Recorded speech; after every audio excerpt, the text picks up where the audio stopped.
안녕하십니까. 네, 저는 성서모자를 담당하고 있는 김덕재 안드레아 신부입니다. 이전까지 우리가 마르코 복음에 대해서 좀 살펴봤습니다. 마르코는 우리들에게 명확하게 제시해주고 있죠. 인간적 영광에 쌓여있는 예수님을 바라보고 있을 것인지, 아니면 사랑을 위해서 목숨을 내어주시는 사랑의 예수님을 바라볼 것인지 묵상하게 만들었다고 말씀드렸습니다. 그래서 인간적 영광에 대한 시각에서 좀 벗어나서 사랑을 위한 예수님의 십자가의 죽음과 부활을 통해서 진정한 십자가 죽음의 신비를 알도록 이끌고 있는 것이 마르코 복음이었다고 말씀드렸습니다. 이번 시간부터는 마르코와 좀 비슷하긴 하지만 마테오 복음의 순환기를 좀 살펴보고자 하겠습니다. 먼저 시작 기도를 하고 이제 마테오의 순환기로 넘어가 보도록 하죠. 성부와 성자와 성령의 이름으로 아멘. 그는 우리의 병고를 메고 갔으며 우리의 고통을 짊어졌다. 그런데 우리는 그를 벌받는 자, 하느님께 매맞은 자, 천대받은 자로 여겼다. 그러나 그가 찔린 것은 우리의 악행 때문이고 그가 으스러진 것은 우리의 죄악 때문이다. 우리의 평화를 위하여 그가 징벌을 받았고 그의 상처로 우리는 나았다. 우리는 모두 양떼처럼 길을 잃고 저마다 제 길을 따라갔지만 주님께서는 우리 모두의 죄악이 그에게 떨어지게 하셨다. 학대받고 천대받았지만 그는 자기 입을 열지 않았다. 도살장에 끌려가는 어린 양처럼 털 깎는 사람 앞에 잠자코 서 있는 어미 양처럼 그는 자기 입을 열지 않았다. 성부와 성자와 성령의 이름으로 아멘. 네, 시작 기도로 이사야서 53장에 대한 이야기를 바쳤는데요. 이것은 즉 고난 받는 주님의 종에 대한 이야기입니다. 이것을 너무나도 잘 알고 있었던 게 마테오 복음사가였을 것이고, 이것을 예수님께 잘 적용시키면서 저 말씀을 성취하신 분이 바로 예수님을 드러내고자 노력했던 복음사가가 마테오 복음사라 볼 수 있겠습니다. 일단 마테오 순환기를 우리가 하기에 앞서서 이 세 가지를 우리가 보게 될 텐데요.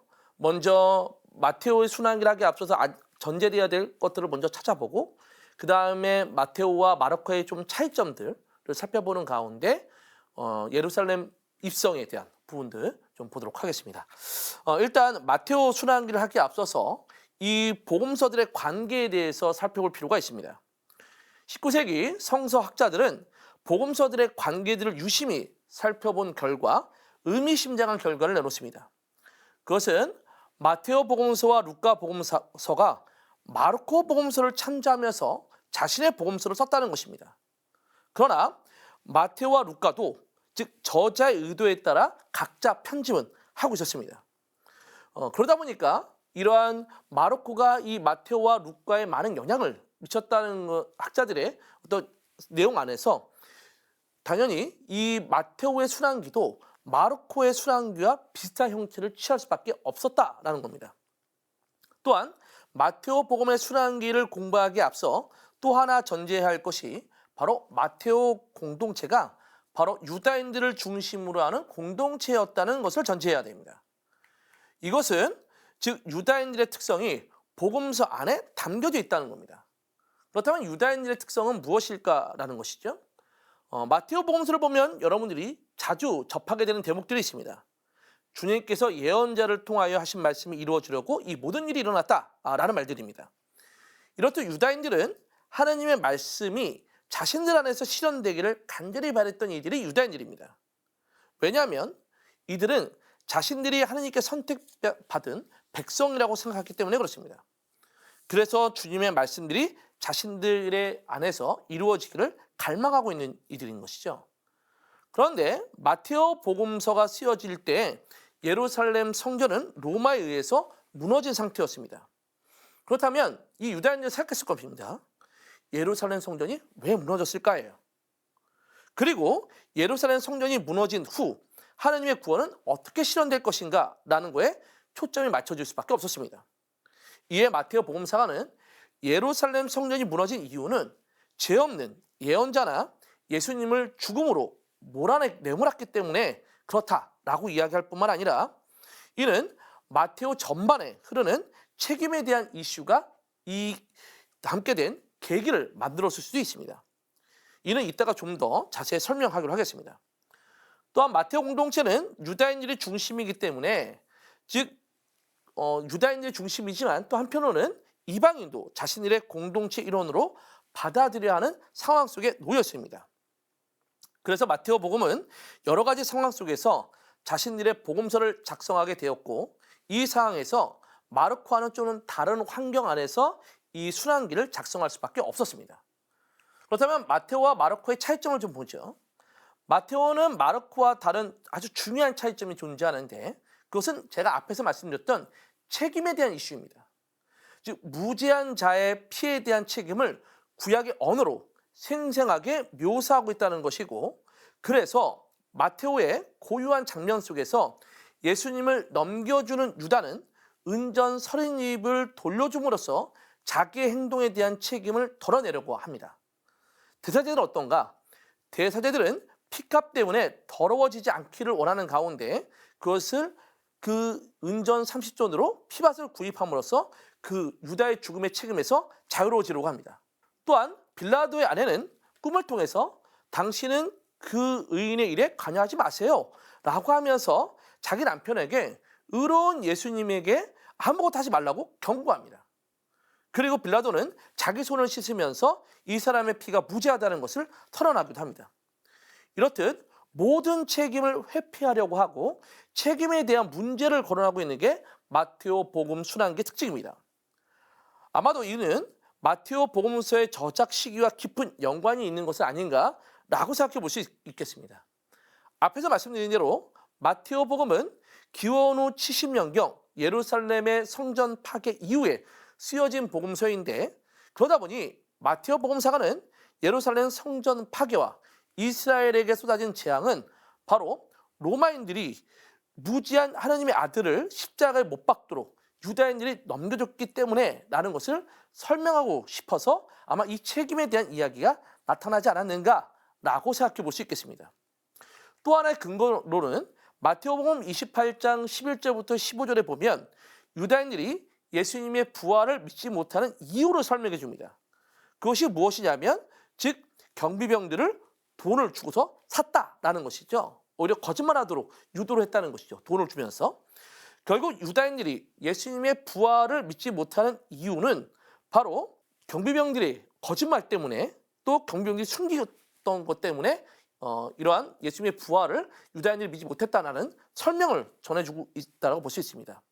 결국 어찌 보면 유다인들의 재앙이 어디서 오는지를 설명하고자 또 그들의 믿음이 왜 없는지를 설명하는 대목들을 이 마테오복음에서 찾아낼 수 있기 때문에 이 책임의 이슈가 바로 예루살렘 성전 파괴와 연결되어 있는 것은 아닌가라고 생각해 볼 수 있겠습니다. 또한 마태의 순환 이야기는 예수님의 유년 이야기와 닮아 있습니다. 여러분은 이 동방박사에 대한 이야기를 아실 겁니다. 유다인들의 왕의 탄생을 알리는 별이 떠올랐고 이를 이방인 박사들, 즉 동방박사들이 알아보면서 경배하러 유다에 오게 됩니다. 그런데 헤로데와 대제사장과 또 서기관들은 예수님을 경배하려고 하기보다는 예수님을 죽음으로 몰아가려고 합니다. 그러나 하나님의 섭리로 예수님은 이집트로 피신하게 되고 결국 하나님의 구원 계획은 이방인들에게는 믿음을 갖게 만들지만 유다 지도자들은 즉 하나님의 구원 계획을 저지하려고 합니다.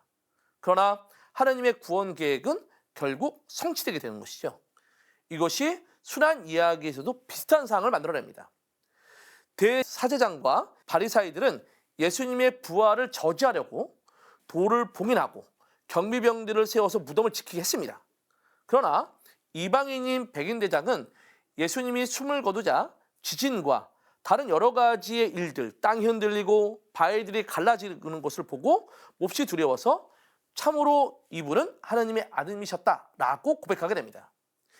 이방인이었던 동방박사들이 별을 보고 예수님을 경배하듯이 즉 하나님은 인간을 위한 구원 계획을 차근차근히 진행시켰고 이를 방해하는 세력들이 있겠지만 결국 하나님의 구원 계획은 성취된다라는 메시지를 마테오는 전해주고 있습니다. 그리고 마테오 복음은 마르코와는 조금 다르게 예수님의 죽음은 바로 죄로부터의 구원을 이루기 위한 일임을 명확하게 드러냅니다. 이는 치유의 만찬에서의 예수님의 말씀을 통해서 드러나게 됩니다.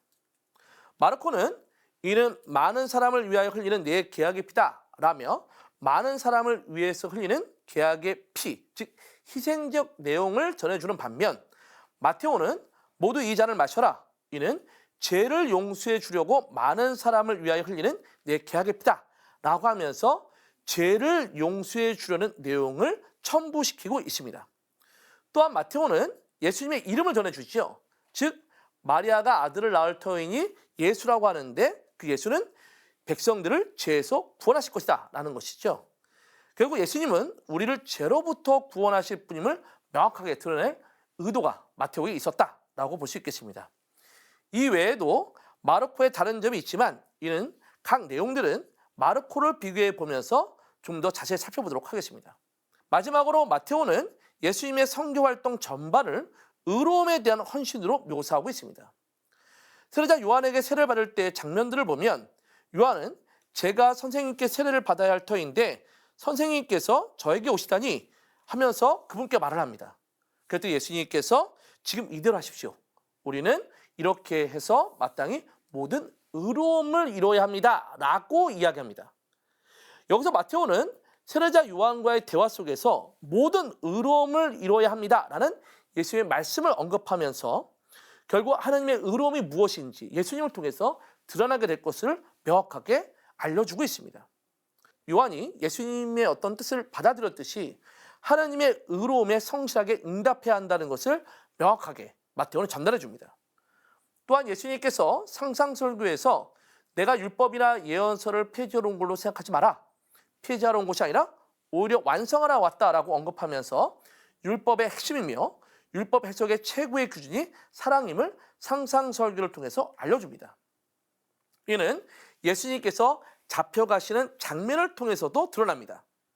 즉 대사제의 어떤 종을 쳐서 제자들이 그 길을 잘라버리는데 예수님께서는 이렇게 폭력적으로 대응하고 있는 제자들을 말리면서 칼집으로 도로 꽂아 넣어라 라고 하면서 즉 마테오는 이 예수님의 어떤 위협이나 죽음 앞에서도 폭력으로 대응하지 않는 모습을 보여줍니다.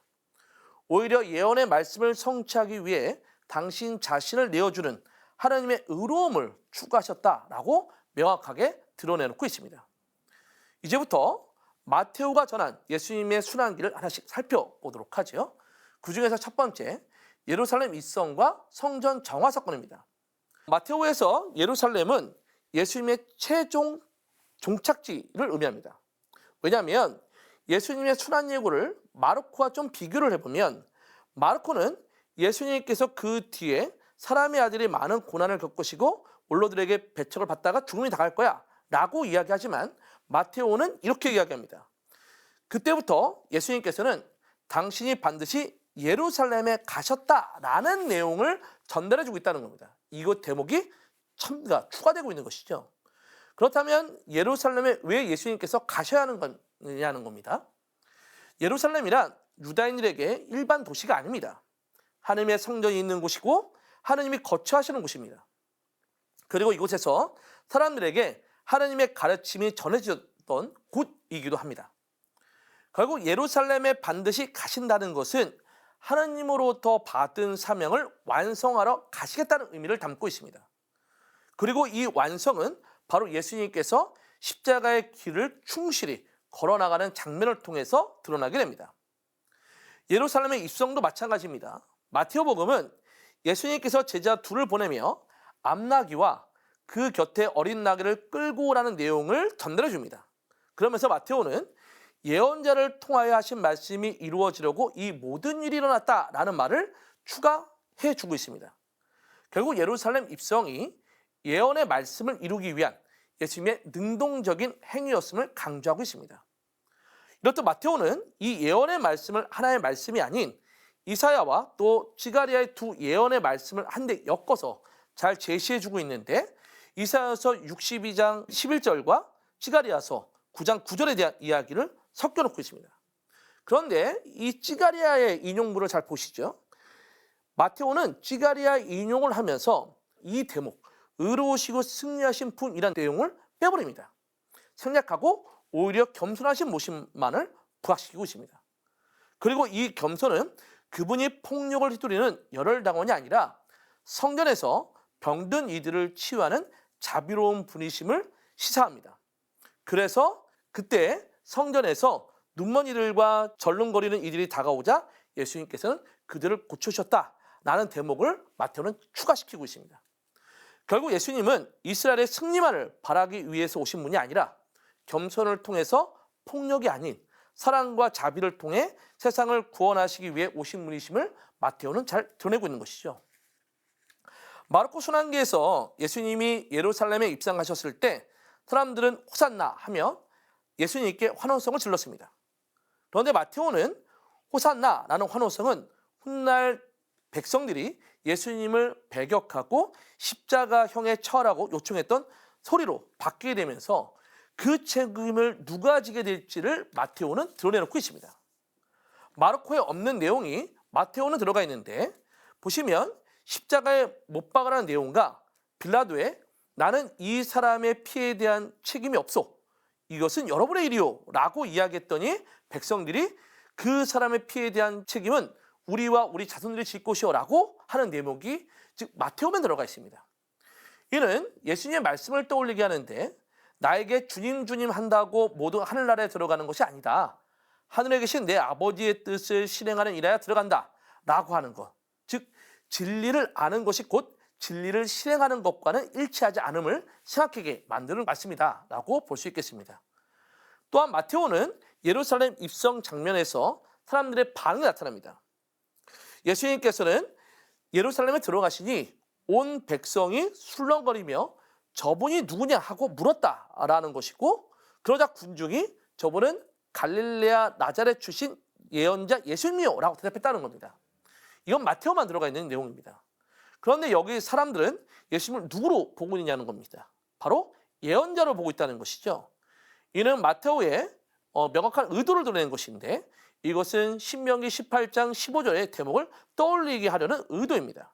즉 나와 같은 예언자를 일으켜줄 거라는 것이죠. 즉 모세와 같은 예언자로 예수님을 비치게 만들기 위해서 그 내용을 쓴 겁니다.